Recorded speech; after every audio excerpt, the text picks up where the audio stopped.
Coco Gauff shocks the tennis world. 51-minute victory over Qinwan Zhang and a 15 illusion mic drop. It was supposed to be just another match. Another routine early round showdown between two rising stars. Coco Gauff, the fiery American phenomenon Qinwan Zhang, the Chinese powerhouse whose precision and discipline have made her a global favorite. But what unfolded under the Shanghai lights that evening was far from routine. It was electric. It was poetic. It was Coco Gauff at her most unfiltered, her most fearless, and as it turned out, her most philosophical. A 51-minute storm, a 15 illusion might drop, and a stunned tennis world left, asking, did we just witness the rebirth of champion or the rise of something even greater? The setting, a clash of generations and styles. The stadium was packed. The tension was thick enough to slice with a forehand. Gauff versus Jung wasn't just a match. It was an emotional collision of two continents, two philosophies, and two versions of tennis. Greatness. Qinwen Jung, methodical and disciplined, entered the court like a strategist at war. Quiet, calculating, unflinching. Coco Gauff, on the other hand, embodied chaos and creativity. Unpredictable angles, explosive movement, and a kind of self-belief that turns impossible shots into headlines. But no one, not the fans, not the commentators, not even her coach, could have predicted what Coco was about to unleash. 51 minutes of control fury. From the first rally, it was clear Coco Gauff was on another level. Her serves detonated off the court like cannon fire, her footwork fluid yet forceful. Jung tried to counter, but every adjustment met with an even sharper, faster response. It wasn't just athleticism, it was artistry. By the time Coco broke Jen's serve for the third time, even her opponent smiled in disbelief. Gauff was reading her game like a book. Every spin, every slice, every strategy preempted with a precision of a mind completely locked in. And then came the moment, the one that would be replayed across the world. For days, Coco launched an impossible cross-court winner on breakpoint, sending the crowd into chaos. She didn't scream. She didn't fist pump. She simply stared at her racket, then at the sky, and whispered something inaudible before walking back to her bench. Later, she would reveal those words were, "This is the version of me I was afraid to become." In just 51 minutes, Coco demolished Jung 6-1, 6-0, a result so staggering it felt unreal. But it was what happened after the match that turned victory into legend. The 15 illusion mic drop. Standing at the post-match podium, Coco Gauff did not speak like a 21-year-old athlete. She spoke like a poet, a philosopher, a woman who had just broken through something much deeper than sport.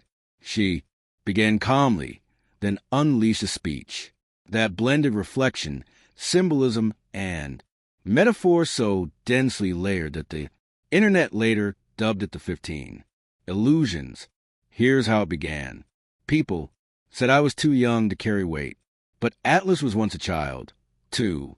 The crowd went silent. Over the next 2 minutes, Coco weaved a series of 15 illusions, literary, cultural, even biblical, connecting her personal journey to the timeless struggles of heroes, artists, and dreamers.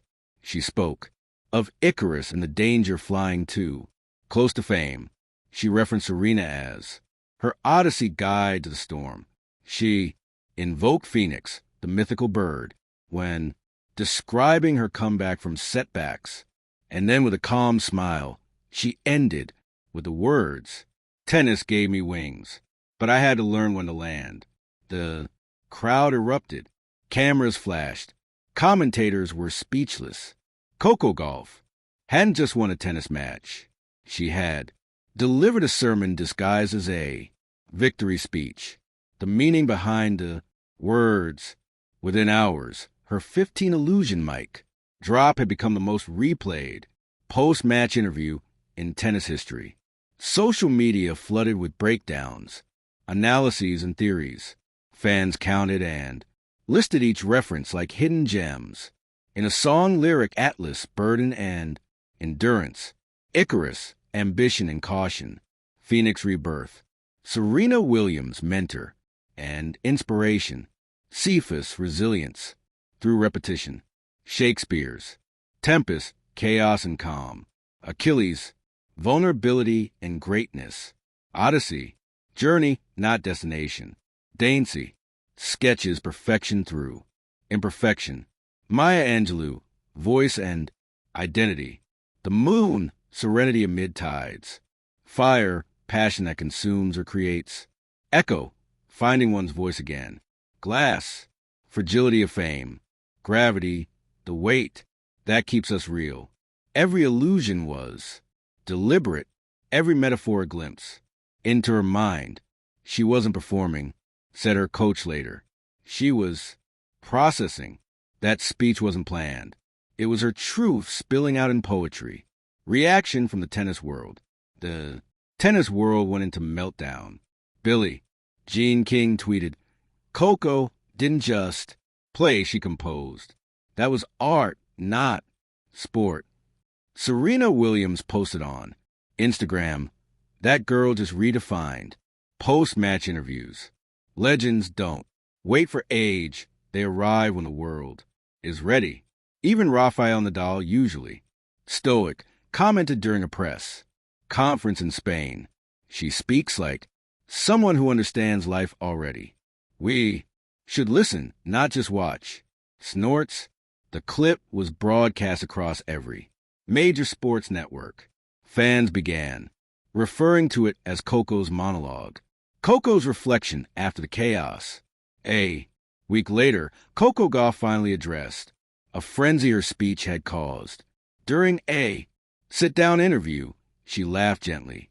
When asked if the illusions were pre-written, "No," she said, "I was just saying what my soul wanted to say. Tennis is a language. Sometimes I just translate it differently." When asked if she understood how deeply her words resonated, she smiled again. If people heard something that helped them feel seen, that's the win that matters most. The interviewer pressed further. Would she ever make another speech like that? "Maybe," she said, "but only when it's real. You can't script emotion." The legacy of the mic drop in just 51 minutes. Coco Gauff had dismantled one of the fiercest competitors on tour. In just 2 minutes more, she dismantled the barrier between athlete and artist.